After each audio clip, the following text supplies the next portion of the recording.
Step right up, ladies and gentlemen, and genders of all ranges, and welcome to the ARTPIT, conducted by the Jeremys, a pair of purveyors of fine art and oddities via the best damned art gallery this side of Long Beach, the Dark Art Emporium.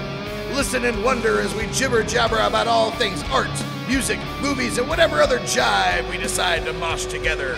Faint of heart, beware, and welcome to the ARTPIT.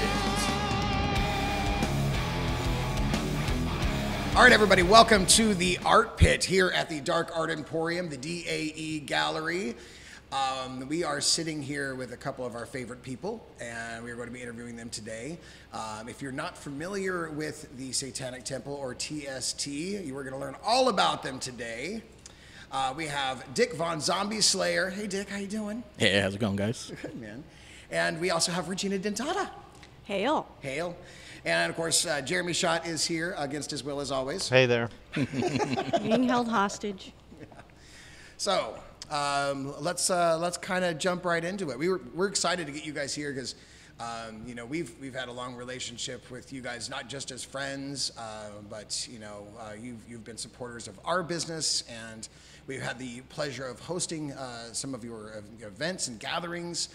So it's like you guys are family now. You held our first Black Mass At the original location. That's right. Yeah. Back over on 3rd and Elm. Yeah. That's right. So it was about time that we just, you know, dug in and invited you guys here and bombarded you with questions that, you know, you probably don't want to answer, but we'll see. And get to know you guys just a little bit better and share your world with our listeners, because it is a really interesting and exciting and powerful world, and more people need to know about it. So we're happy to help get the word out. I am excited to be here. Thanks for having us. Of course, of course. So I thought we'd kind of jump in with how you got into TST, you know, how you found out about it, why it intrigued you, and, you know, what the process was for you to get involved, and also, you know, how you became leaders in the organization here in SoCal. So whoever wants to take it first. Sure. I can go first. Right. So I first became a Satanist probably about 20 years ago now, so around 2002, and how a lot of Satanists start with, you know, COS. What is COS? Church of Satan. Yep. Satanic Bible. As an angsty teen, you know, in that mindset, the Satanic Bible kind of speaks to your angsty teen. It definitely doesn't have the same impact as it did then, reading it now from reading it then, but it did have an impact on me. What part of it was, you know, was appealing to your angsty teen part? What part of it was that? What lynched you in there? For me, I was a pretty timid kid. Yeah. So you know, you're your own God, kind of like, it was kind of like a self-help book. Sure.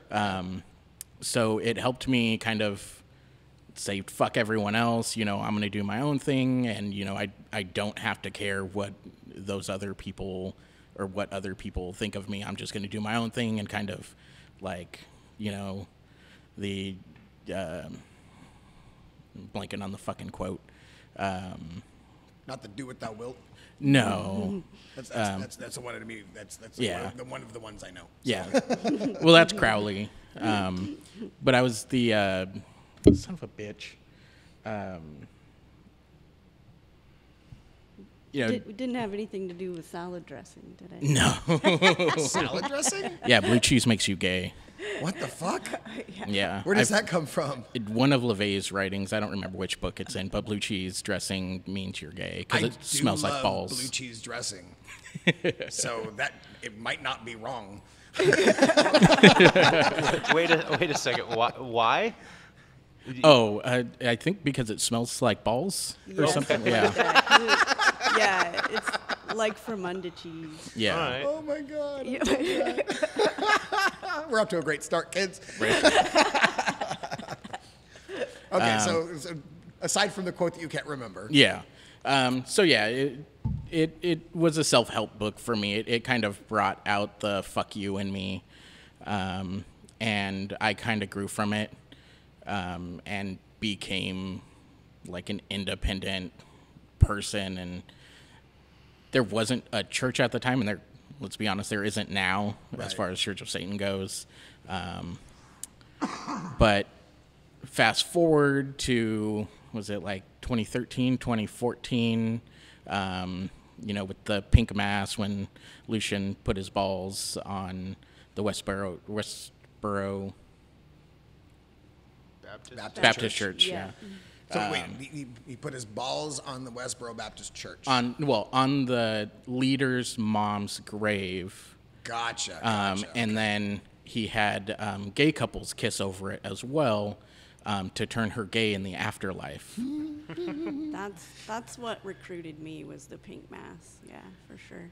Yeah, so that caught my attention immediately, and I was like, okay, I'm gonna stay with this. And then they had the Baphomet statue being built and eventually having its release.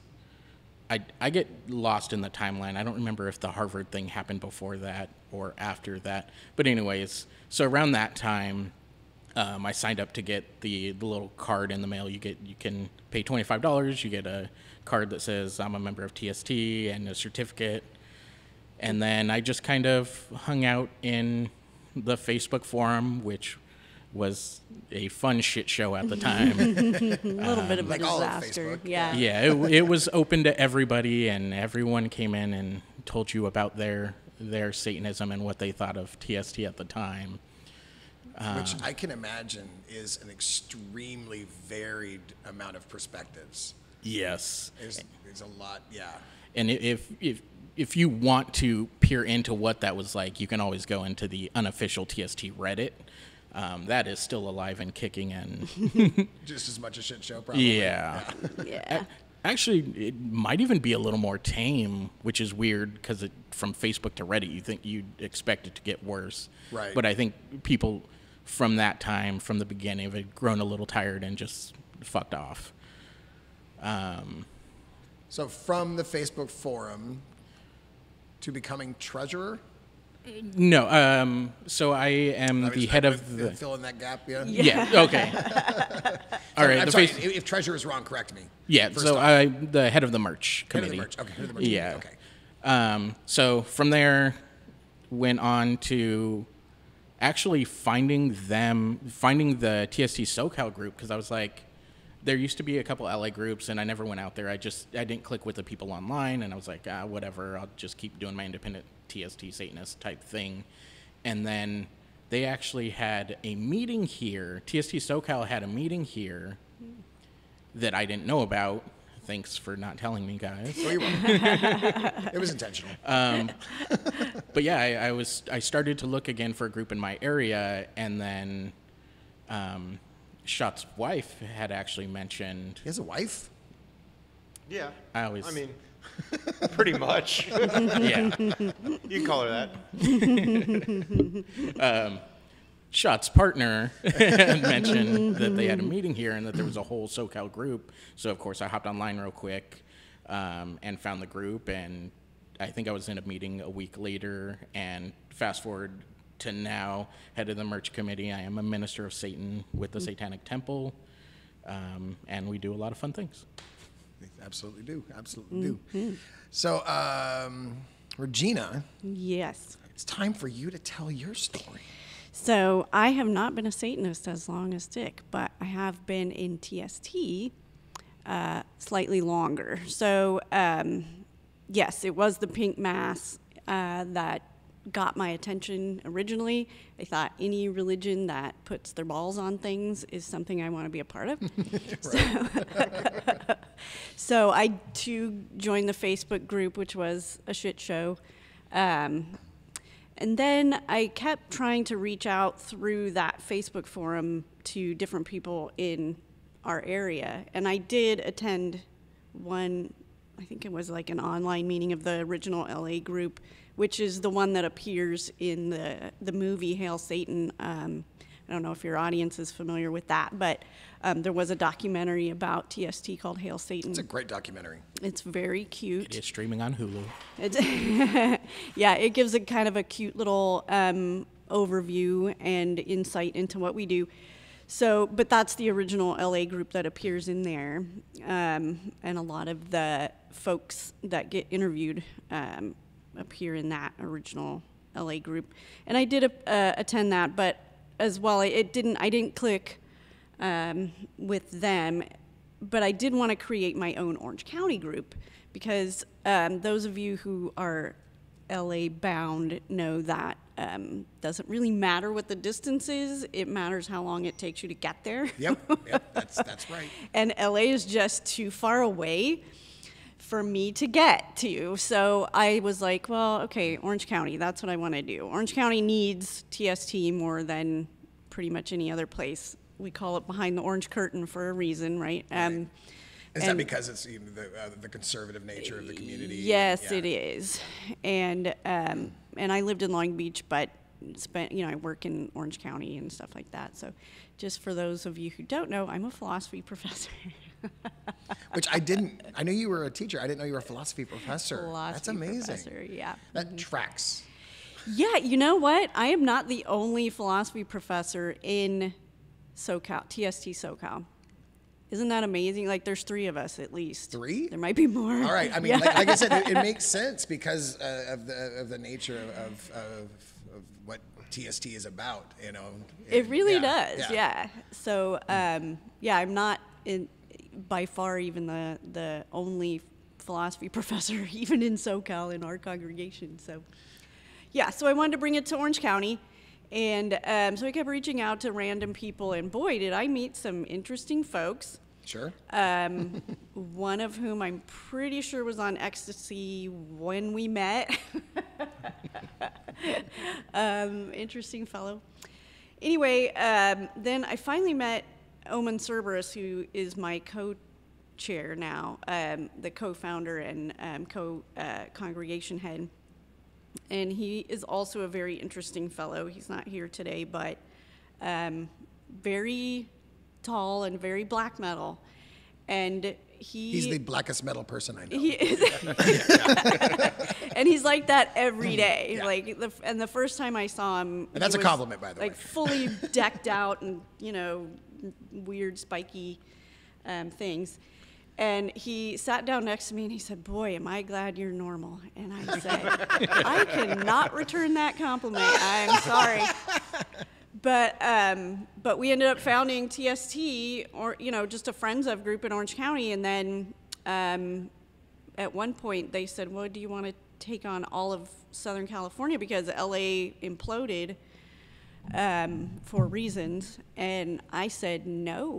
I do not want to take all of Southern California." That's pretty intimidating. That's a lot, yeah. It was, and because, Omen is sort of like an idea person, and I think you called him a hype man at one point. He is that.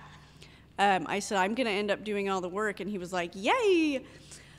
He's got carny blood in him. You can smell it. Oh my God, right? Yeah. And you can really see it when he's all, like in corpse paint and everything on stage doing his thing. It's fantastic, but at the same time, that if you gave him paperwork to do, it would not happen. And most of administrating anything is paperwork, and Satanism is no different than anything else. There's like a ton of paperwork, and yes, Satanists have to have insurance and all those other ridiculous and absurd things. And we do have those things, thanks to me, because I set that up, and Omen was the hype man. So that's how that happened. What year did you guys start the chapter? That was, I believe, 2018. 2018, okay. Yeah, so we were a friends of group first, and then within 8 months we became a chapter. And then 2 months after that, I set up our nonprofit. So we're actually a nonprofit 501c3 religious organization. Yay, tax-free. Yay! So if you donate, to Satan, then you get a tax write-off. That's right. Yeah. So that was pretty much my journey. So now I'm a minister of Satan. I'm still the congregation head. I've been that since the beginning. Getting real tired now, so it's a good thing that we have other ministers who are, in line to take over. In line to take over. Yeah. Because I am tired. Yeah. Yeah, it's a lot of work. Well, I can Satanism imagine. is a lot of work. Yeah. Yeah. What's the most time-consuming part of that? Like, what is?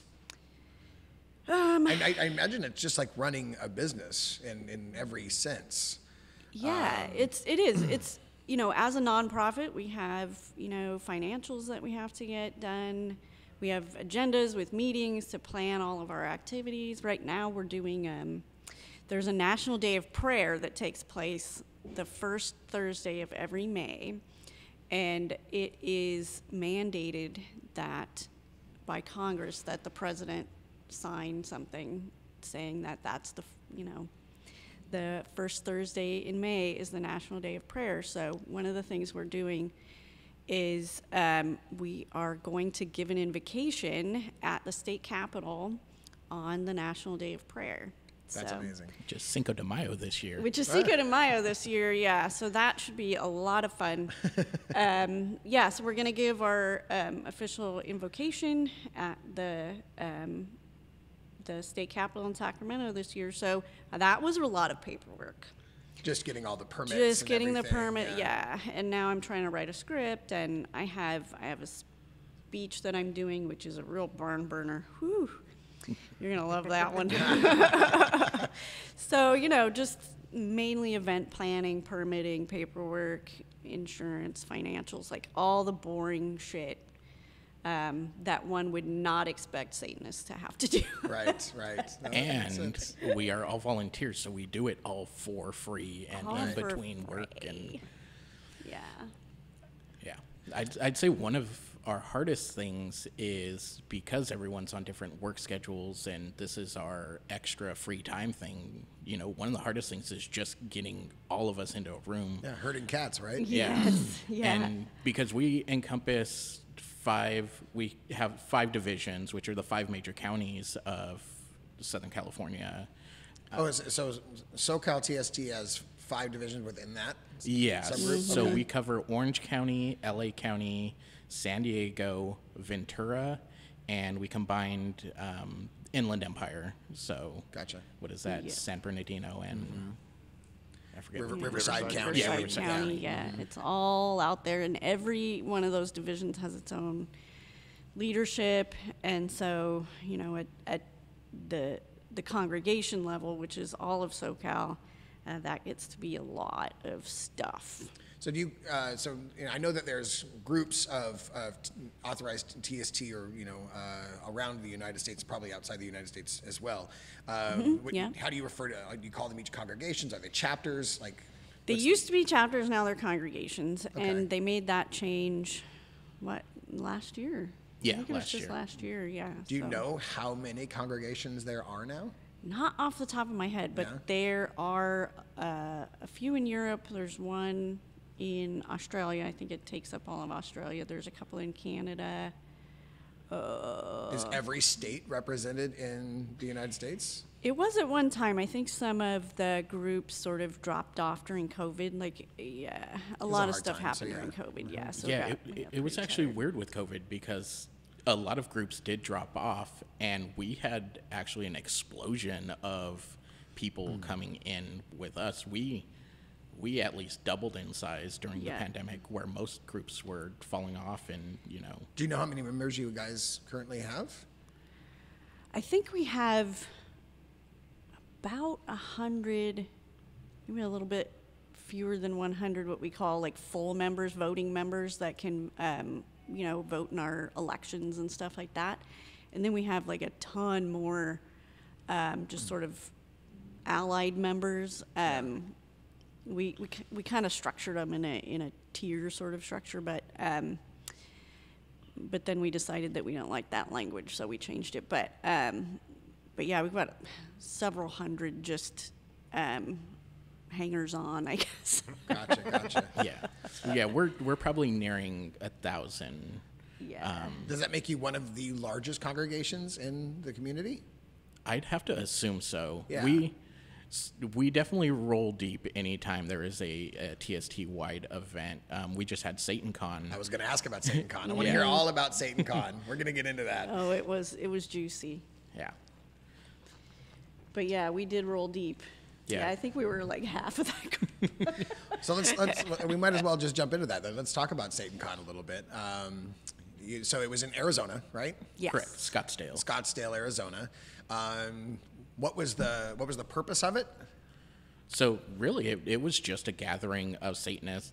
It was a convention for Satanists, for TST Satanists, about TST, kind of what's going on within the organization as a whole.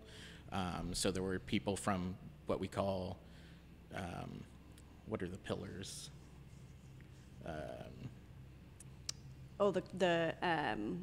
Well, there's executive ministry, and then there's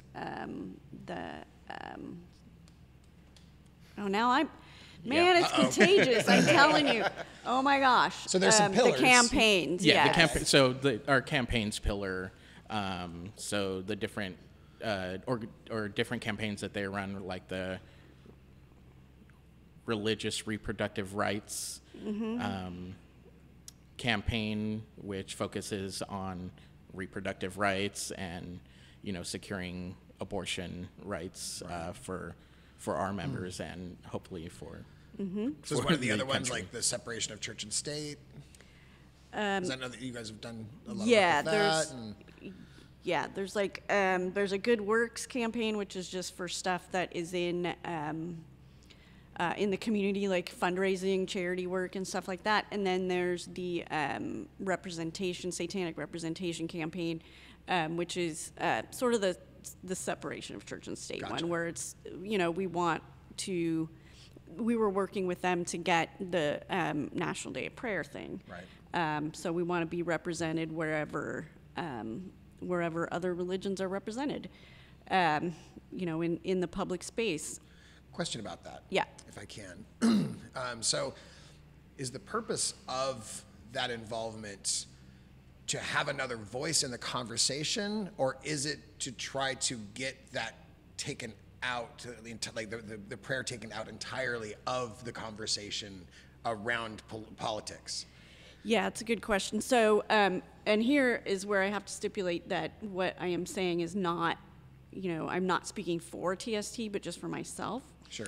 And what I think is that if you're going to have one religion, you're going to have all of them in a pluralistic society, sure. right? So we don't want there to be, and here I should probably say me, like I don't want there to be Christian supremacy, right? I don't want that to be the default. Right. So if there is going to be religious representation, then there is going to be satanic representation, right? And if it's just secular, there's no religious representation at all, then I'm not gonna, bend over backwards to make sure Satanists are there. Like, there's no reason for me to do that. Yeah. That makes sense. That makes Yeah. sense. Yeah, I kind of figured that was what the answer was going to be. Right. Yeah. I figured other people might have that question as well. So, back to SatanCon in Arizona. I imagine that the community rallied around you in droves, and everybody was super excited that you guys were there, 100%. And like there was no protests or anything, right? There was actually massive protests. I wouldn't say massive. They made it. The calls online were massive. The amount of people that showed up were laughable. Yeah. But they were there. Yeah. And they were loud. Luckily, we were in a hotel that was really protective of us. They were awesome. It was a Saguaro hotel in Scottsdale. Well, hey, thanks you guys for keeping our people safe. Yeah, They were really awesome, for sure. Yeah, they were really good to us. They helped keep us safe. We helped not be assholes while we were there. The good thing about us is when we roll into places, we're usually, good to drop our money and tip well. Right. Yeah. So, yeah, their one restaurant inside and bar was full of Satanists throughout the day. It really was. Yeah, it was great to see it. I would imagine like it's fun to shatter the misconceptions of who is coming in that group, you know, and show them, you know, like we are just like everybody else, maybe even a little bit nicer and cooler people than you would expect. Yeah, and it is a sea of black and piercings and colored hair, but there are a lot of normie Satanists too that look like regular people. They're out there. Right. I wore a little bit of black, but I also just wore jeans, and I have to tell you that I looked hot. You looked hot? I did. Yeah, I don't doubt that at all. Yeah. I totally did. I was wearing Louboutins. I was like, I don't have many more years to wear like huge spiked heels, but yeah, I've seen you rock a pretty hard shoe game before. I actually got asked to step on somebody, so nice. so that was fun. I had a really cool moment going back to SatanCon. Like, I had a really cool moment with one of the security guards there. Because we were just talking, and I said, well, you're going to be rid of us in a little bit. I think it was the last day. So all these Satanists will be out of your hair. And he said, I don't see any Satanists here. And I was like, really? That's weird, because there's one right next to you. No, he said, no, I just see people. And I was like, that's cool. And he said, what those Christians don't understand out there is that the history of Christianity is the history of colonialism. And I said, dude, hail Satan. Right? And he said, yeah, I'm Native. So, I don't have a whole lot of sympathy for that. And I was like, we have quite a few Native Satanists for the same reason, right? And I remember we had a Native activist come and speak to our group once. And they said that they were Satanists because they wanted to decolonialize their brain, I seem to recall they said that that whenever they uttered the word Satan or encountered the word Satan, that there was this little bit of, oh no, in their brain, and that they felt like that was being that their mind was colonialized, in that way, and so they embraced Satanism. So there are many different reasons to be a Satanist as there are Satanists. That makes perfect sense. And going back to that too, when she said she spoke to a security guard, we were heavily protected. So we had to, or they had to, the people that were putting the SatanCon together had to work with the Scottsdale Police Department. So they had their presence all on the outside with their barricades and checking people coming through. And then we also had to have 2 layers of security inside because of just people's perceptions of what Satanists are. And, they think we're in there sacrificing animals and stuff, and we're talking about books and paperwork stuff or what we're doing later. So we had very heavy security, and even with all of that, people still trying to sneak in. You can look, go onto YouTube and type in SatanCon, and you'll find all the people trying to infiltrate very poorly. Like they don't they don't try. Some of those videos are so hilarious. What does that look like? What is that? Do they try to dress like? No, this one guy tried to come in with a MAGA hat on, and then he's like, we're going to go bring Jesus into this, meeting. And he gets as far as the first security checkpoint, and the security guard asks him for his vaccination card. And he's like, I gotta have a vaccination card. And then they're like, this is what these Satanists do. They wear masks and they get vaccines. I was like, yes, that is what we do. It's weird. They follow the science. Strange. So weird. It's funny too with that guy. He was wearing the MAGA hat, and the way that he thought he would look more inconspicuous was to just turn it around, like not take it off. Yeah, right. I mean, let's face it, it tracks that maybe not the most brilliant subterfuge. I'm not sure if it's that same video, but there's at least one other video online where somebody approaches a group of protesters on the corner, and the lady asks, are you Catholic or Protestant? Because the Catholics are over there. So wait, you had infighting with the protesters? Yes. Oh my fucking God, yes. Tell me more about that. One of the most fantastic things. And actually, I think it was a Twitter or some gal on Twitter. So apparently there was a physical fight between the Protestants and the Catholics, and the cops had to be called out, and they were arrested, and that was the one event. Was not the Satanists, it was the Catholics and the Protestants. So the one arrest that weekend associated with SatanCon was was the protesters? Yeah. That The was other thing that made it the thing anticlimactic, I guess, for like there being Satanists rolling into town was there was this huge golf tournament going on as well. Yeah. So there were like just drunk bros everywhere, passed out on on the side of the road and like driving around in golf carts. We were the most tame thing in Scottsdale that weekend. Yeah, one of those drunk dude bros tried to pick me up. Can you blame them? No. So what kind of things were you doing at SatanCon? I know you told me there was panels and people were selling, merch from their respective areas and but what were the panels about? What were the big events? What were the highlights? Oh man, my favorite one was the one on how to run a book club. It was so boring, friends. No, it wasn't. I loved it. It was enjoyable. It was exactly what. I mean, it's about a book club. What did you want? Fanfare? Yeah, no, we had a panel on a book club, and we had a BIPOC panel. What's a BIPOC?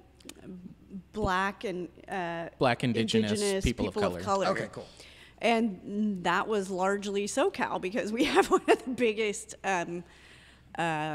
groups for that in our congregation. So, and then there was like a game room. There was Sober Faction, which is another big group. I think there was actually a panel that you guys would be semi-familiar with. We actually had a ritual by the artist Stephen Leba.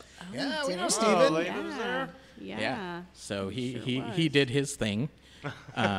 Which was probably messy and wonderful. Yes. Because that's what Stephen is. He does messy, wonderful things. Yeah, and there were a lot of people in that panel ritual that had never seen him before. Oh. So they were surprised but loving it and it was with everything that Leba does. It was a good time. Right. Yeah. He's a hell of a performer, and he's never shy about his penis, and it's all fun. Was there a wiener? I didn't see the wiener. Oh, dang Oh, it. yeah. Yeah. Of course. There's always a wiener. There's always a wiener. Oh man, I missed the wiener. That's cool that he did a performance there. I did know that he joined TST recently. Yeah. That's cool. So I guess going back to what you guys were talking about, like the security guard, like having preconceived, or saying all I see is people. Mm-hmm. I guess my question would be like, what is Satanism? Because we kind of glazed over that, but like, what does it mean to be a Satanist? I know you can't speak for everybody, but like for you, like, what does that entail? Yeah. Well, being a Satanist is a more independent thing, like overall. And then we all came together. Those who are in TST, we came together because there's things like the seven fundamental tenets of the Satanic Temple. Do you want me to put you on the spot right now? You can. I might have prepared. Yeah. So, because I mean, at some point, and we will probably jump into this in just a second, but at some point, I'm going to take myself out of the conversation and bring in all the questions that I think people will want to ask. Yeah. Even though I know a lot of the answers to these questions that I'm going to ask in a little bit. But the ones you've probably been asked a gazillion times by people who are just completely unfamiliar with what it is and are probably coming in with a lot of misconceptions about what it is and what it's about, what its purpose is for. And I want to ask a lot of those questions. But I think a good place to start with that, if you have them, is the seven tenets. Yeah, so I can either go over the whole thing or just kind of give you a gist of what each. You give me as much as you want to give me. Oh, well, then I'll give you the whole thing. Right. And if you want to edit it out into 3 words or so. You can do that later. So the first tenet, which is a really important one, and one that brings a lot of people in, or that resonates with a lot of people, is one should strive to act with compassion and empathy towards all creatures in accordance with reason.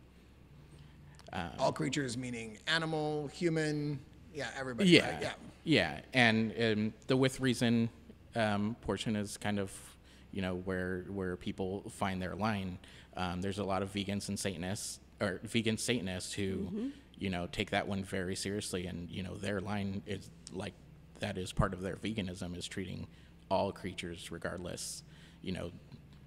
That's where their reason stops. Right. Or continues.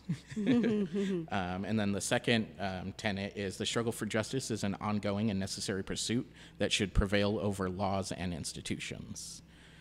And that, goes into a lot of, us individual Satanists tend to lean towards activism and things like that. And, so when you have that tenet and then the things that we're doing with things like the religious reproductive rights campaign, it's another one that resonates with people and really brings them. And that's in. where it supersedes law. Yeah. Justice superseding law is perfect for that, because you're talking about overturning laws that are harmful. Yeah, and you can think about all the things that in our great U.S. history that were completely legal at one point. Sure. Yep. And it took a lot of fighting to get that overturned, and it was wrong then, and it's wrong now, and it takes that kind of mentality to. But to clarify that, I guess maybe I'm speaking out of I'm not a Satanist, but Yeah. I think that people think that you're eating babies, so you're trying to overturn the law. You're not like, we'll have a baby and then we'll just eat it, Yeah. Right. So Well, It's not about for lawlessness. justice. but I mean, as an outsider looking in, I'm sure there's Catholics that think you guys at SatanCon, you're having, baby eating rituals and stuff like that. Oh yeah, you can find those online too. Yeah, Yeah, I'm they sure. do think that. They think that we're doing all kinds of heinous things, which is sad to me. But it just takes a little bit of, a modicum of rationality, I would think, if we were, sacrificing babies. They wouldn't be But- giving you a convention center. Yeah. Yeah, that's right. I mean, I yeah. don't think Scottsdale's getting out permits for that. Yeah, right, exactly. But also just a little bit of curiosity too. I mean, just ask, Yeah. That's all it would take. I'm sure a lot of those misconceptions says a ton more about the person misconceiving than the other. Yeah, there's a lot of projection there. Yeah, for exactly. sure.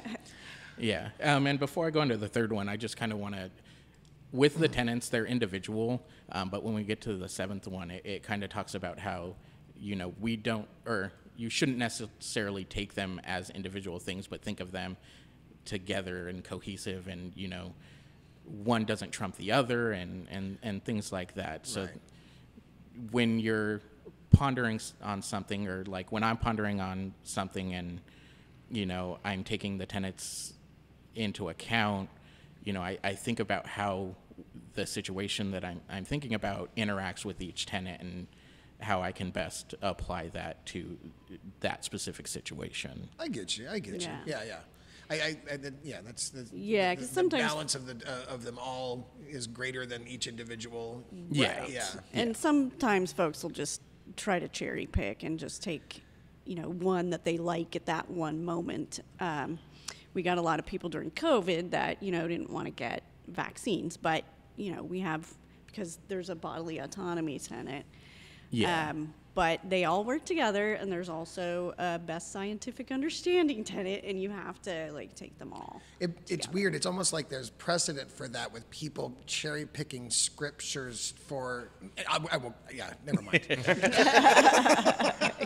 But yeah, go so ahead. yeah, Regina just touched on the third tenet, which is one's body is inviolable, subject to one's own will alone.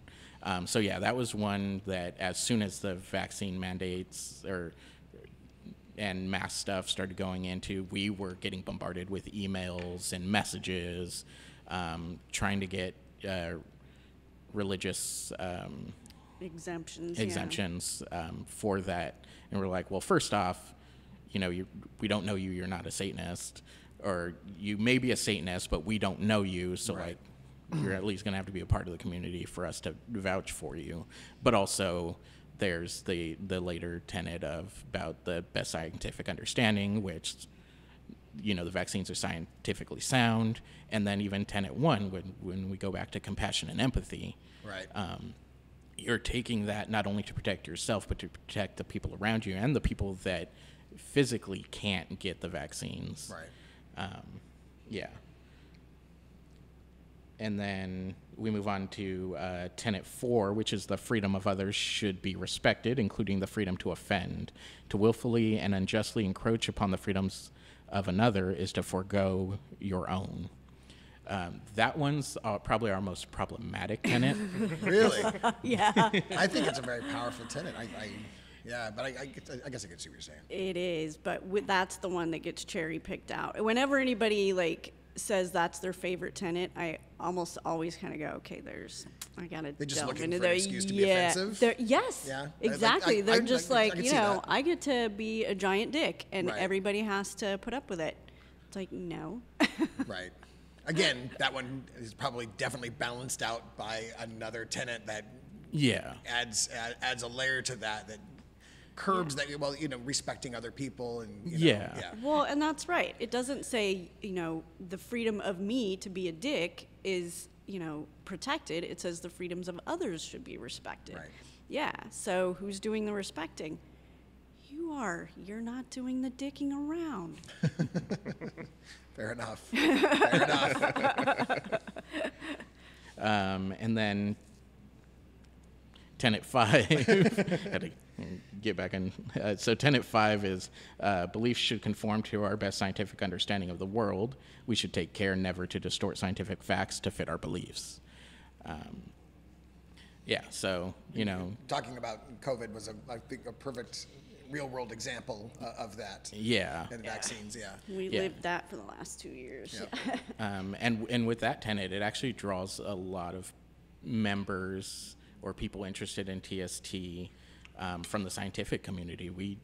Just in SoCal, we do have, a lot of members who are, either in school for scientific, for STEM stuff, yeah. or, we have a member who's, about to get their PhD and did some COVID research and things like that. Like, it draws in that area too.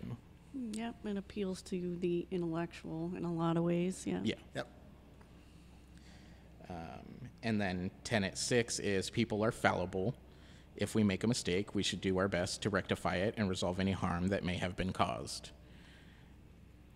So we recently, at our get-togethers, we have meetings and, we get around and, sometimes we'll just hang out with each other because it's always good to see, just to hang out with like-minded people. And then other Right. times, we'll pick topics to discuss. And so one of our last topics was, what's a tenet that you struggle with the most?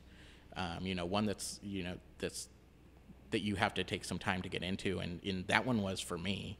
And it's not necessarily about the apologizing, but it's making sure that you're authentic in your apology, and then also having the strength to get it done. Sometimes there's things that you fuck up and you let a lot of time pass, and you're like, well, now is it too late?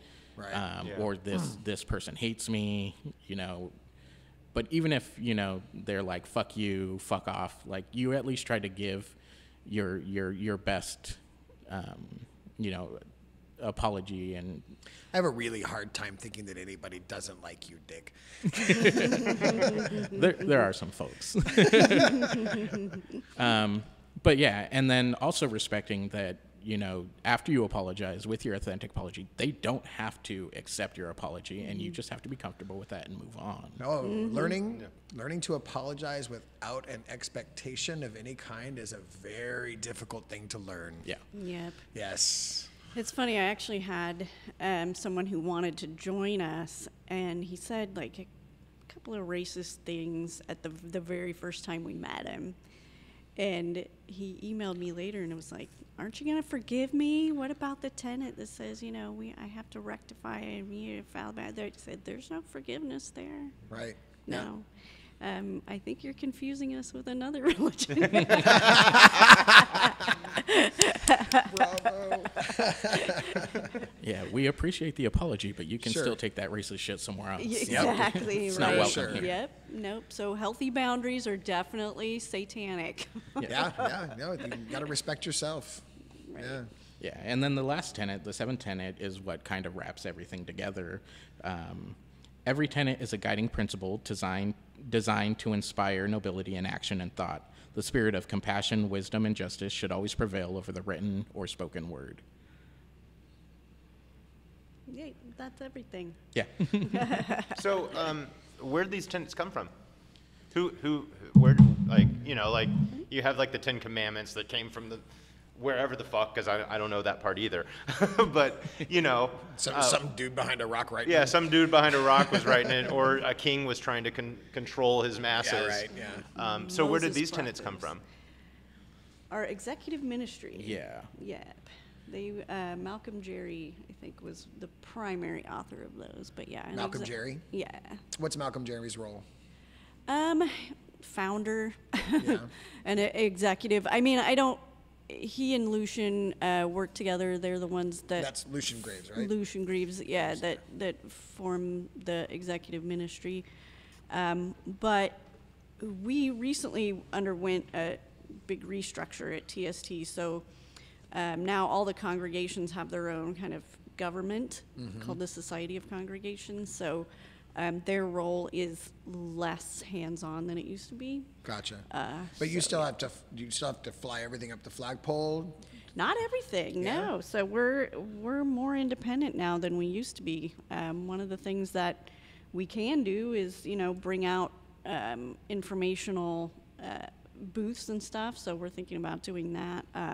I was just Like community outreach in that way? Is that what, like not information really booths? outreach so much, just informational. Like, because we're not here to proselytize. So if course. you're like attracted to the tenets of TST Satanism, you know, come find us. Really, but just informational stuff. So I was just talking to Ryan next door at the Fourth Horseman there, and they're doing halfway to Halloween thing.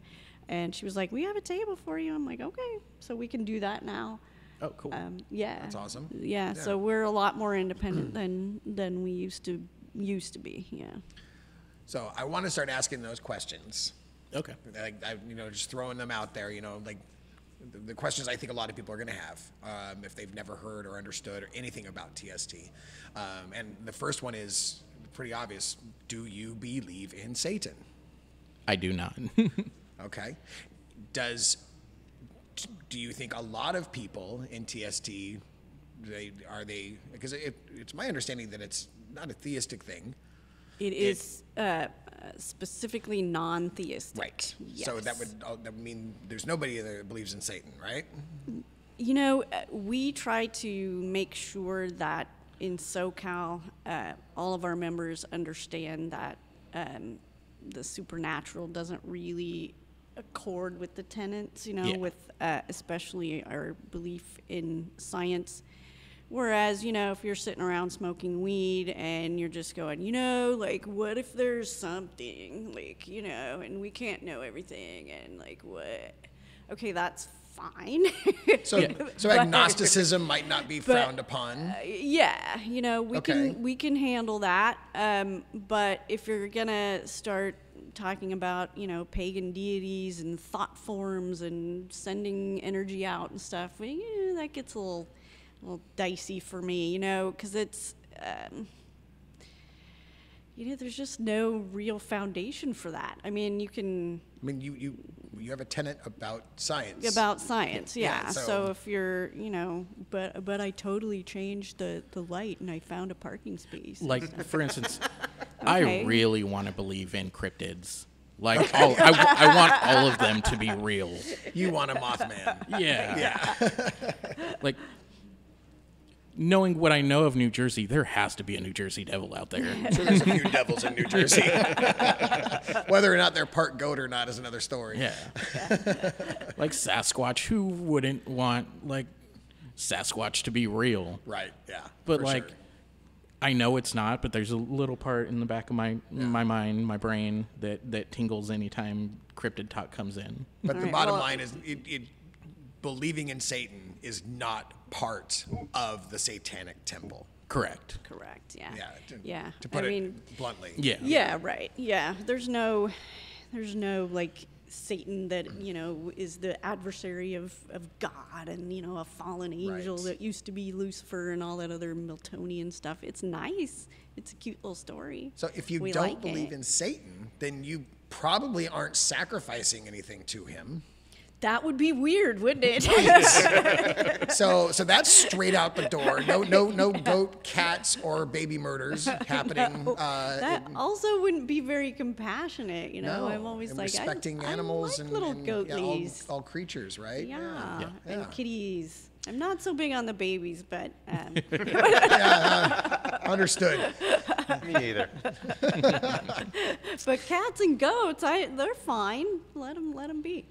And I think another misconception is that you aggressively try to recruit people. There's always been that, like, especially during the 80s, like, growing up in the 80s, Satanists were constantly trying to recruit me, apparently, according to the media, Like, there was that whole satanic panic thing. Yes, if you And play it- your it- records backwards, oh Right? my God. So you aren't aggressively trying to build a cult, is my guess. Well, I am, but that's entirely separate from TSC. Like, I really do want minions and worshipers. Sure, fair enough, yeah. But I'm not going to do it through TST. I'm Yeah. just going to have my own minions. Moonlight minion. By moonlight, yeah, I'm moonlighting as a cult leader in a different religion. I'll press gang you into that later. But yeah, we're open to people coming in, but we don't necessarily go out and like try to outreach to people. We don't care to have more, or at least for myself. Like, if we stopped taking in people, like in TST SoCal, I would be fine. I'd love everyone that's in the group, and like, if that's where we stop, then that's where we stop. But, if someone comes in and it's like, hey, what you guys do resonates with me, I'm interested, can I come to meetings? And all right, let's bring another person in, show them what we're about, and if they want to stay, they can stay, and if they don't, they can leave. And we do have people that come in and are really active and gung-ho in the beginning, and then either life happens or maybe they just want to keep doing their own thing separate from us, and we don't take it to heart. And if you decide a year later you want to come back, that's good. And so when you do get people that are interested, is there a level of vetting involved before they become a member? Is that an okay thing to ask? Yeah. So like so we direct everyone to our website to sign up, the Satanic Temple SoCal.com. Yep. Yeah. Links in the bio. That's what it is. Yeah. I always forget if Link in the comments? Link in I the always comments. forget if we put the whole thing or if we shorten it. Yeah. So the Satanic Temple SoCal.com, and you apply to be a member just to get access to our website. There's a few prerequisite questions, and it's really just about getting to learn about who you are before we let you in. Yeah. One of the questions that does kind of trip people up, and this sort of goes back to the do we believe in an actual Satan? And that's one of the questions is, what do you believe about Satan? And some folks have a tendency to, and this has actually happened, they're like, well, they can't be asking if I actually believe in Satan. There must be like a trick something question. weird. Yeah. And, it'll trip people up. But no, we really want to know, like, what it is you think that Satan is, And if you think that it's a devil that sits on your shoulder and tells you to do bad things, then you might not fit Right. Yeah. So. It's always been my understanding that Satanism, as TST represents it, is very similar to just humanism. Yeah. No, Yeah. it is. Yeah. It's very similar to that. Yeah. With just an added layer of, good storytelling, I think, and black clothes. But yeah, we do think that Satan is a symbol, a very powerful symbol, a symbol that can change things, right? Which leads me to my next question, which Yeah. is, if you are an organization about humanism and these tenets about becoming better with ourselves and improving society and things like that, why use a religious symbol as your symbol for the organization? Yeah, and Why that's a Satan? question we get a lot, but it's a really good question. And Satan isn't the only symbol that we use. Some people respond to, Lilith, for example,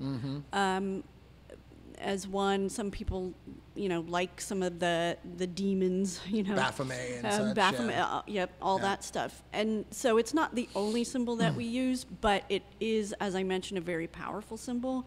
And for those of us who are sitting here, like a lot of us did go through the 80s and the Satanic Panic and that kind of thing, and we were told, that Satan lurks around every corner, and Satan needs to be driven out, and so there is part of our deep psychology that resonates with that. And even going back to the story that I told before about our Native member who said that he was colonized, he felt that in his brain, right?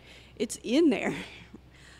For many of us. And so we want to use that sort of deep psychology and deep kind of cultural meaning to change things. And Satan for us too is almost separate of Christianity. Like there are, some draws from, it kind of being a Christian deity. They created the fucker. Yeah. So we just embraced him. Yeah, we were like, hey, that's pretty cool.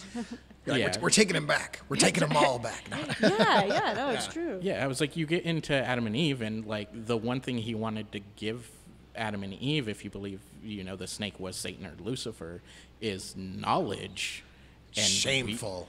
Like how is that the worst thing? Original sin. Yeah.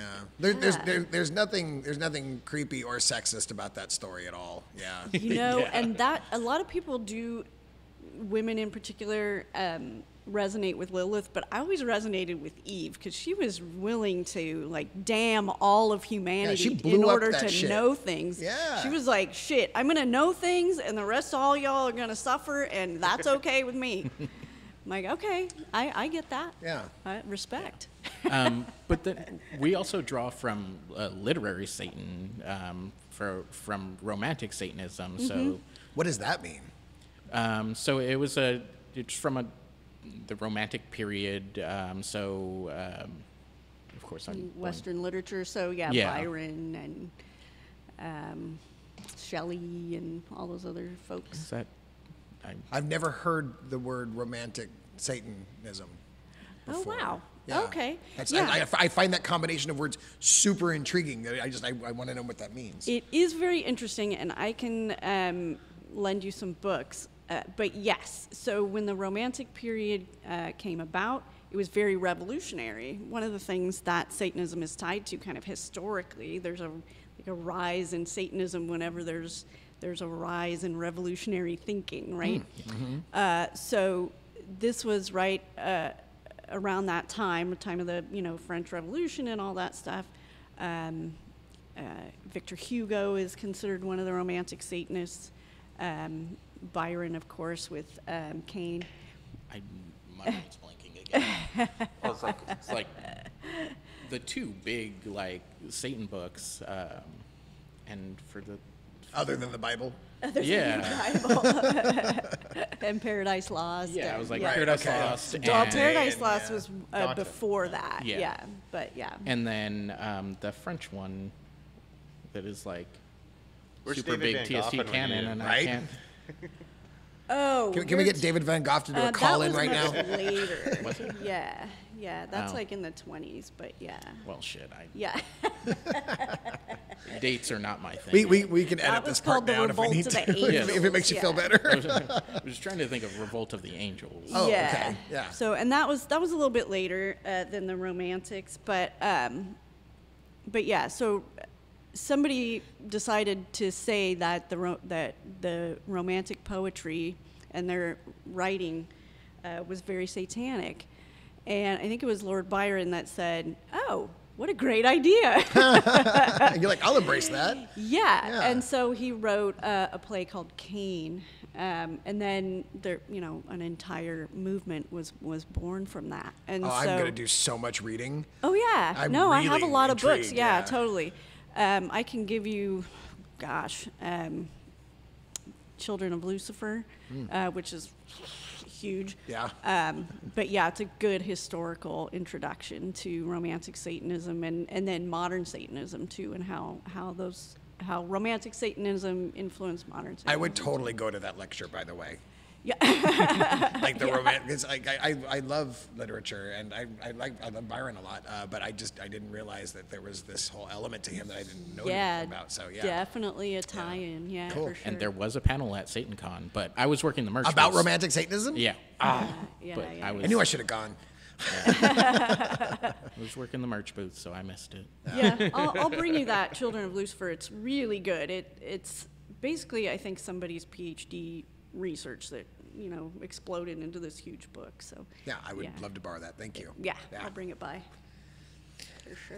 So I think that I'm trying to think of any more of those like questions that you assume. Like, what questions do you get a lot of that you have to answer probably pretty regularly from people who don't understand TST? What haven't I asked? We get why Satan. We get do you sacrifice babies, goats, cats? Don't you think you would do better work without the Satanism? Which I don't think so, because we need, like I said, it's a very powerful symbol. But if we're going to do that, church state stuff, we kind of need a powerful symbol, one Right. that. And you need an anti. You need the. You need the one that contrast. people kind of go, oh, not that. Right. Like, Not wait a that. minute. If we're going to have the 10 Commandments on our front lawn, we also have to have Baphomet. And that really strikes a chord. Yeah, Yeah. not that. They really don't want Baph over there. Yeah, So, no. yeah. And if we're going to have prayer, then you mean we have to have a satanic prayer? Right. Yeah, not that, right? So we need something that inspires that sort of visceral reaction, get that. and Satan does do that. Yeah, and it appeals to an outcast kind of outsider, group of people that, don't feel comfortable in some of those more, normie type groups like American Humanists, or if you get into any of the atheist groups, they're very white and very argumentative, and not willing necessarily to answer any of your questions. Because if you come in with a Misconception. misconception, or maybe you're questioning at the time, a lot of times in those groups, you'll just get attacked right off the bat. They're Gotcha. not gonna try to explain anything to you. They're gonna either yell at you or kind of talk down to you. And You guys don't bash Satan curious people? No. No, Yeah. No, and that's another question that we often get to is, so do you proselytize, or you're trying to, but you already kind of covered that one too. Are you trying to get more Satanists? Right. No. You going after the children? Yeah, that's right. You're indoctrinating the children. No, we're not doing that. We get a lot of college students that hit us up with that want to prod us like we're monkeys in a cage. write And papers. and they'll send us a list of 10 questions that are easily answerable through the Just go on the fact- website. The website, yeah. At least do your initial research before you reach out to us. Sure. Yeah. Yeah. Can we come to a black mass? No. No. You can't.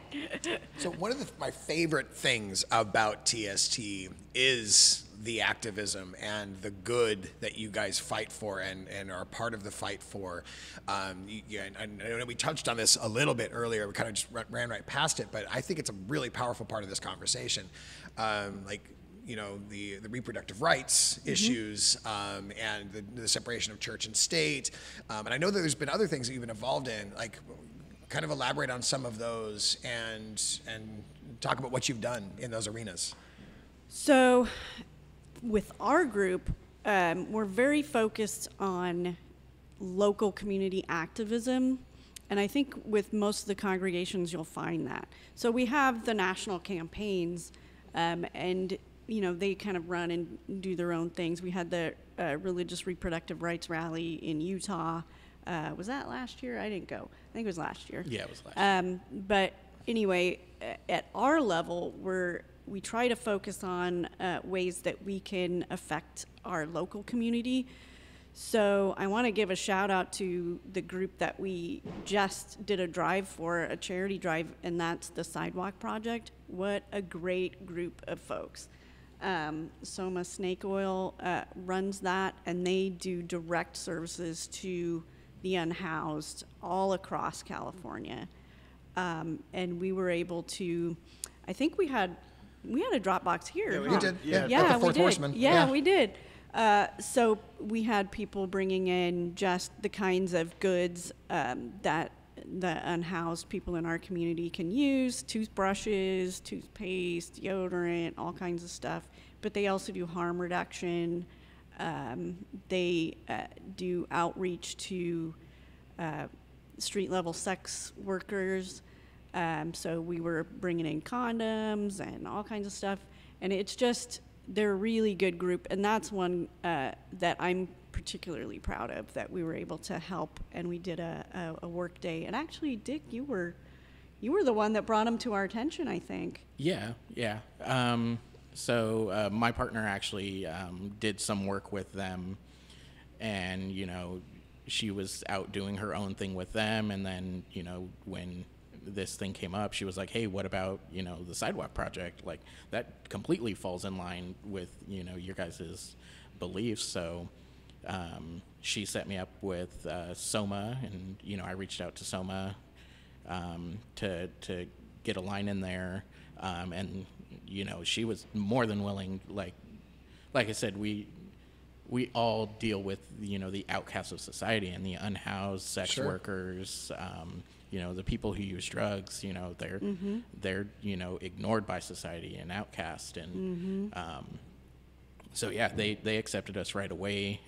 Believe it or not, when we reach out to organizations,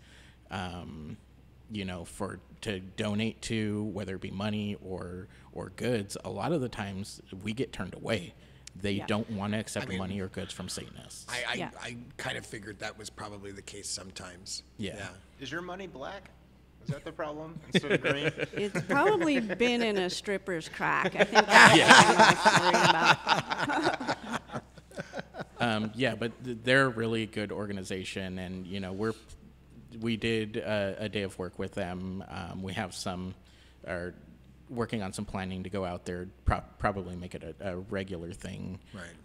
to help with them. But we've also done work with like LGBTQ. So TST as a whole has its own holidays, satanic holidays. But for us, one of our holidays is Pride, which is mainly handled by our San Diego division. They were the first ones to put it out there, so we did San Diego Pride in 2019, I believe. So you guys participate in the city's pride? In the parade, yeah. In the parade, yeah. That's awesome. Yeah. And So how is that received? The first time, we only marched once, because the last couple of years, of course, we had a virtual pride. Sure. COVID. Because of COVID, yeah. But the first year that we marched, it was really fun, because we ended up having folks like, "Hail Satan," like really coming up to us and being really inclusive and friendly and accepting. We did have a few people going, boo or whatever, but not as many as you would think. And our membership is very LGBTQ friendly. We have Another thing I love about TST. Yeah, we have a lot of membership that are queer. Yeah. Mm-hmm. And then, so aside from the parade, and then when we had to move to digital, we were doing fundraisers, or where we donated baskets, and then people got the chance to bid on them. And we raised a bunch of money for some LGBTQ plus organizations. I can't remember them off the top of my head. You don't have them in your phone notes, man? So what's coming? What are we working on? What are we working towards now? What's next on the TST agenda? Yeah, we got so much going on. What can we get a peek into? So we have the National Day of Prayer on Right. May 5th, which will be up in Sacramento. So you're going to be doing it the same day as the Christians are doing their National Day of Prayer? Yep. And I tried to reach out to the National Day of Prayer organizers, and they were really friendly the first email, but I'm always very forthcoming about who we are. There's no secrets, right? Right. So my first email was, "Hey, are you the right people to contact?" And they texted me back and were like, "Yes, and we're so proud. What's your congregation? Blah blah." And I was like, "We're Satanists," and then never, crickets. Done. So yeah. And I wrote a couple of times, and I was like, "We're gonna be very respectful. Don't, here's the invocation that we're gonna give." I even, did that, and nope, no. So then we had to apply for our own permit. So we're gonna be doing it the same day, the same time, just on the opposite side of the Capitol. Is that a televised event? I don't think so, although I do want to get some AV out there so that we can stream it. What organization? Because it's I think you mentioned that it was a national thing now, right? So right. Whoever's putting that national prayer thing in Sacramento together, they're probably being funded by our taxes, correct? It is a nonprofit organization, and I have not looked up their finances, who's organizing it, but I'm sure it's pretty... Because if they're not including you, isn't that against the law? The Capitol is allowing us to go, and the very nice permit man, whose name is Officer Moose, he's part of the CHP, is very lovely, and he's letting us do it. So at the state level, everything's on the up and up. Gotcha. This is a private organization that's organizing Gotcha. a bunch of other people to go up there, and they're the ones who told us no originally. So shout out to Officer Moose, love you. Anyway, Are there other religions involved in it as well? Allegedly, the National Day of Prayer Organizing Committee is allowing other religions to do it, just not us. Right. And I don't know if other people have applied and been denied, or have applied for permits anywhere. I didn't see anything else that was being permitted besides National Day of Prayer and Satanists. So that was pretty much it for that day. Yeah, and then basically our next public event, because a lot of our events are internal. Right. They're not necessarily private, but as far as their locations and dates and times, we do keep it within our group. Sure. Because we do have to worry about bad actors or people who want to harm us. Yeah. So a lot of safety's those an smaller issue. meetings we don't necessarily broadcast out there. So our next thing is actually San Diego Pride, where we'll be in the parade again with a bigger presence this time. And that's on July 16th. Okay. But yeah, as far as, our internal events, we do anything from, hanging out at farmers markets, going, just having a get together in the park. Art classes. Art classes, yeah. We're doing that here. We go to the movies together, coffee, drinks. It's, anything that, you'd expect from a community of people just wanting to get together somewhere where they can, hang out, and feel comfortable and maybe eat or drink or see some. Yeah, I mean, the social aspect of it's got to be a really important part. Otherwise, why would you? Yeah. Yeah. It's really interesting too, because a lot of our members, myself included, were never like members of a church before. A lot of us are not joiners, right? We didn't go to clubs in college. We didn't go to sororities or fraternities or anything like that. But it's really neat, and it's very rewarding to me when someone joins our congregation and goes, I've never felt like I belonged, but I do now. Yeah. This is my family, and that is really one of the best things about being an organizer, I think. At TST. Yeah, and that was actually my first experience when I had my first meeting. I was being my grumpy, individual Satanist self, and I was like, I'm gonna go there. They're gonna be a bunch of edgelords. I'm gonna fucking hate these people. And then I was walking up. I saw a guy all in black, but I was like, I'm not gonna say anything. And it was Omen, the other co-head of our congregation, and he was like, "Hail Satan!" and like came over to me and was like, "What's going on? You're here for the meeting?" and like brought me in, introduced me to everyone. Regina dressed like a normal person, so you had that contrast of little Regina and then giant Omen and all black. The giant monolith that is Omen. Yeah. And I went into the meeting. We were too big for the poor little coffee shop that that the meeting was initially for, and we ended up moving to a restaurant down the way. But I hung out and we were talking to people, and I was like, God damn it, I like these people. And from then on, I just kept going to meetings, and eventually moved into leadership. But yeah, I went in expecting the worst and got way more than I thought I wanted or needed, and now I have this huge community. And I will say that having had the pleasure of hosting events with your crew, I've always enjoyed the interactions. They've always been, they seem like good people, often a little shy. Yeah. There's a little bit of that, but Yeah. and I'm just not. So but yeah, you guys have always been great to work with.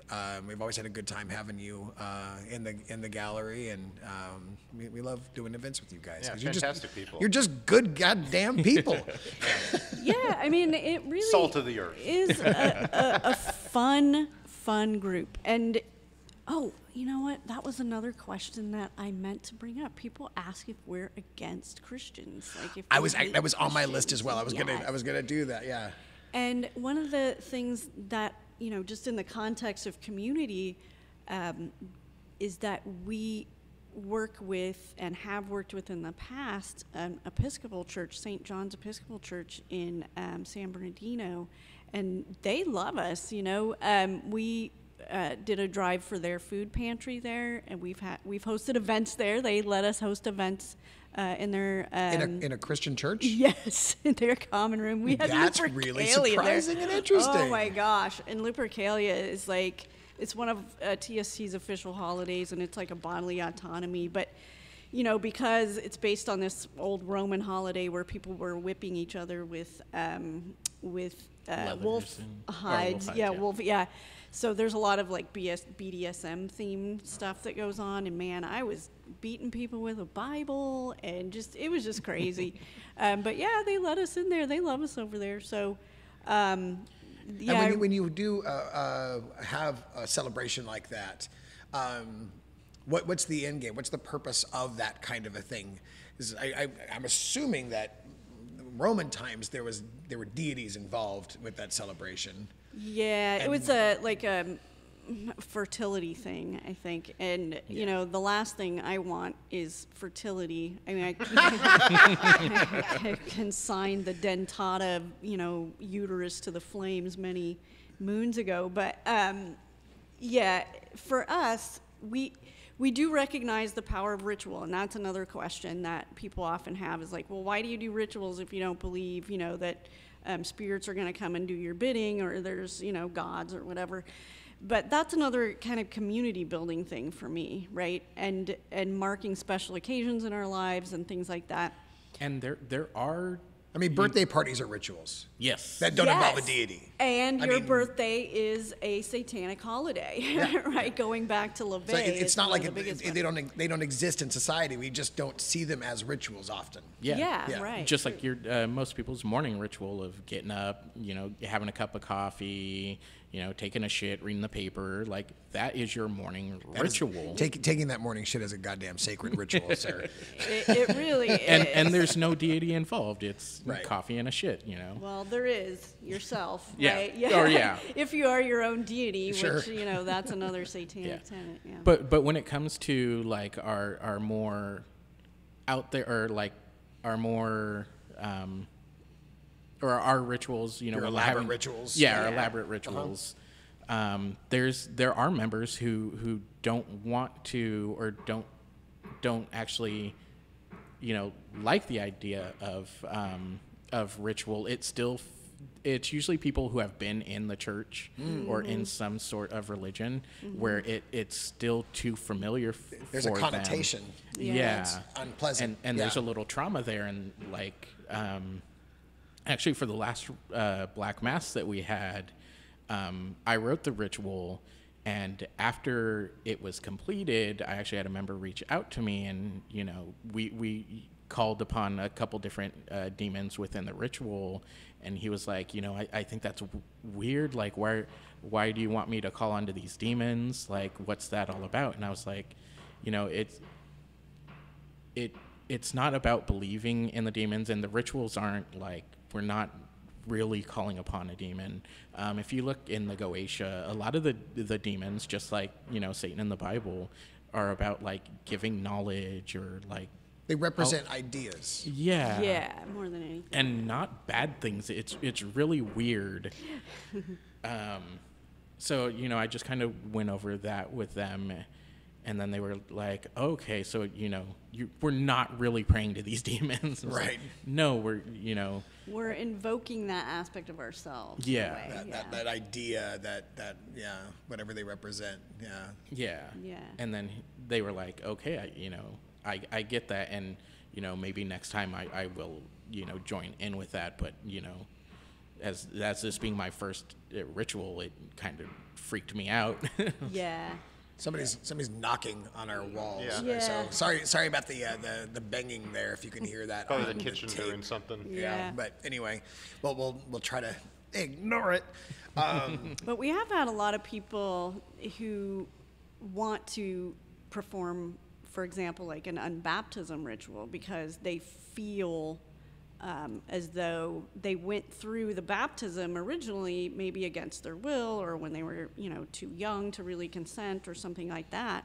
And they feel like, having an occasion to mark that unbaptism affects them psychologically. Like they're to taking shed their that part power of them, back. yeah. Yeah, exactly. And That makes perfect sense. I happen to know that Jeremy Cross here actually did an unbaptism of himself, or not of himself, but he. I did it for someone else. Yeah, there you go. Yes, Someone yes. I did an unbaptism ritual in a pool at a really nice hotel. Unbeknownst to the hotel, and not associated with any organization or congregation, to make that very clear. It was just at the whim of the person that asked me to do it, but it was a lot of fun, and it was... I was there. It was great. There were these women in the hot tub. Yeah. And as soon as he started, they just went, "Oh, hell no!" And they jumped up and ran. To be fair, I was in full robe with a candle, and it was. Well, that's kind of the reaction we get in a lot of places. Yeah. Oh, no.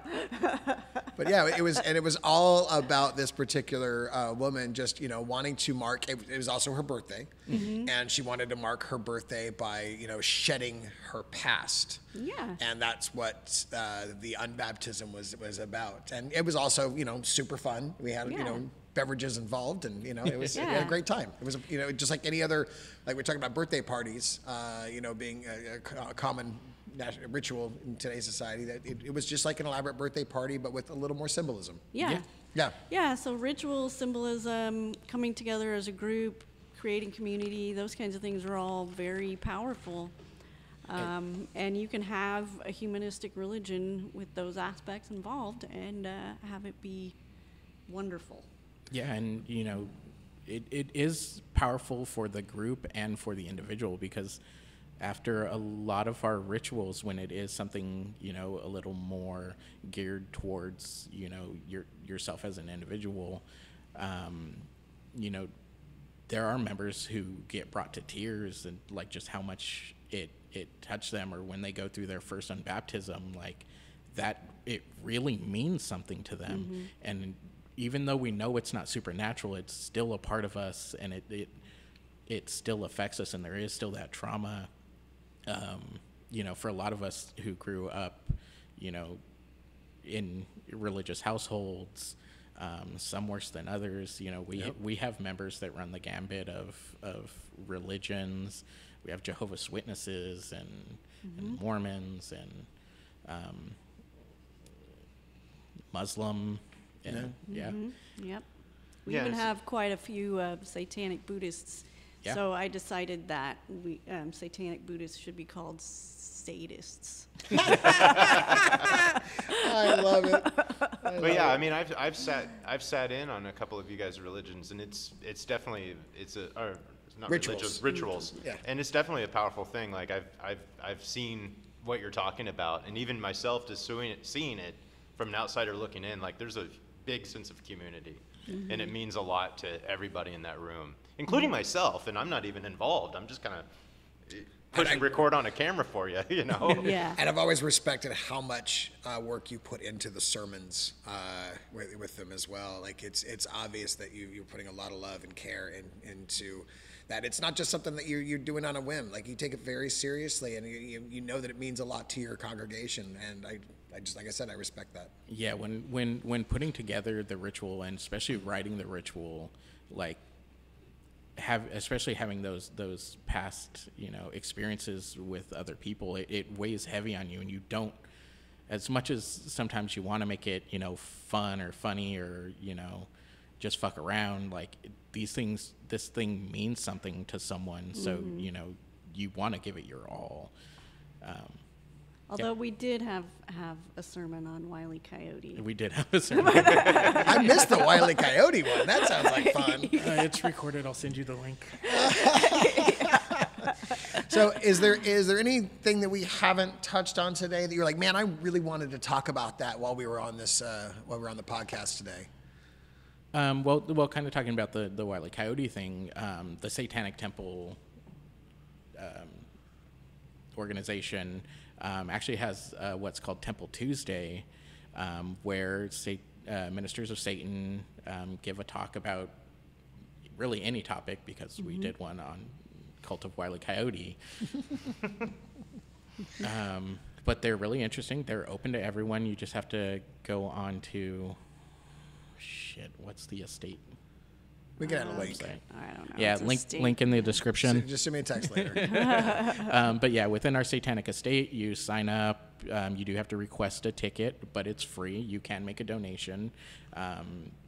As with everything we do, everyone who runs it is a volunteer, and the website they built themselves, and it is expensive to run, so we do accept donations. I mean, that's an important thing to talk about. I mean, so anybody, you don't have to be a member to donate. Nope. Anybody who is just appreciative of the outreach that you guys do and the work that you do for the community or anything, they can go on the website, and I'm assuming there's a button there where you can click donate. Yeah, and that's kind of an interesting point. So there's the local congregation, which we have our own nonprofit that I set up, which is actually called United Divisions of California. It doesn't sound like anything satanic, and that's for a reason. Sure. Because sometimes our partners don't, necessarily want to have the Satanic Temple written all over everything. So they don't want it on their taxes. Yeah. Yeah, exactly. So United Divisions is our local nonprofit, and that's just for our congregation. It's actually for NorCal too. NorCal is part of United Divisions. But then there's TST, which is the international organization, and they have their own website and their own merch and their own, nonprofit that you can donate to, and that goes to the national campaigns. And then I think estate is separate from that even. So if Yeah. you wanted to keep it local, if I wanted to just support SoCal, where do I go to help?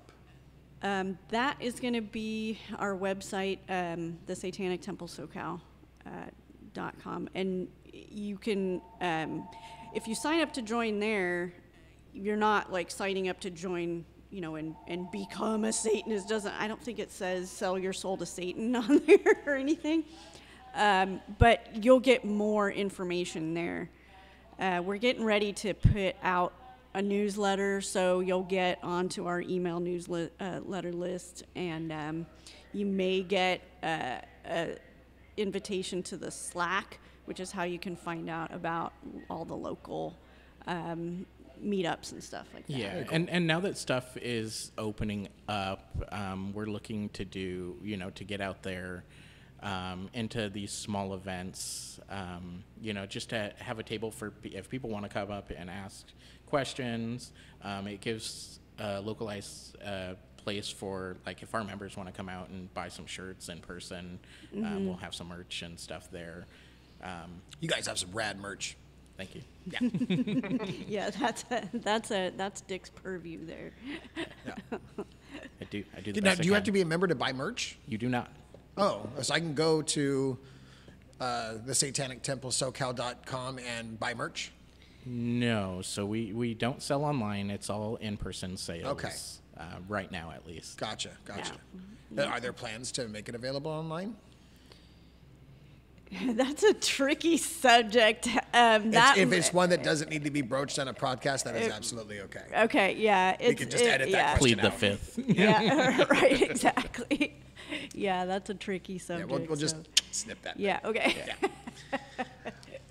Yes. Well, you guys, I want to thank you so much for coming by today and really, letting us see behind the veil and get a peek into what the organization's about. And I know that, even though I know you guys and I've, been part of your extended family for a while now, Yeah. I learned a lot that I didn't necessarily fully understand. So I'm sure that they really lifted the veil for a lot of other people. So thank you for taking the time and giving us that. I'm so glad that you invited us to do this. It was a lot of fun. Yeah.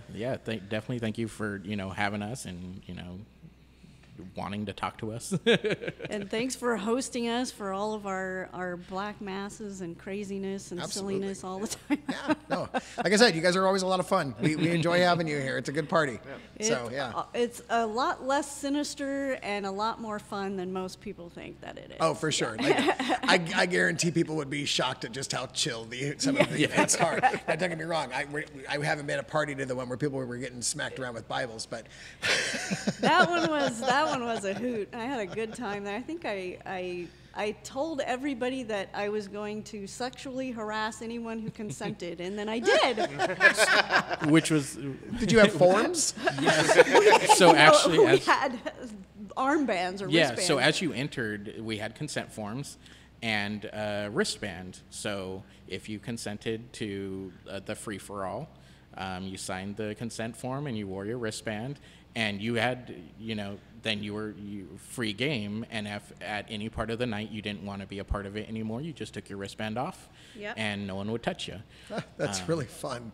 But if I you love had that you again, that follows right in line with your tenets, respecting personal space and respecting each other. Yep. It's One's beautiful. body is That's awesome. inviolable, subject to one's own will.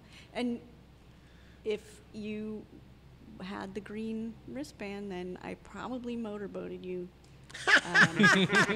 And you're welcome. And you're welcome. Well, on that note, thanks again, you guys. Again, don't forget to check out the websites. The Satanic Temple SoCal.com. Thank you. Yay! And keep an eye out for them in San Diego Pride and on the steps in Sacramento. Yay! Yeah. It's gonna be so much fun. Thank you, guys. See ya. Hail Satan! Hail Satan. Hail Satan.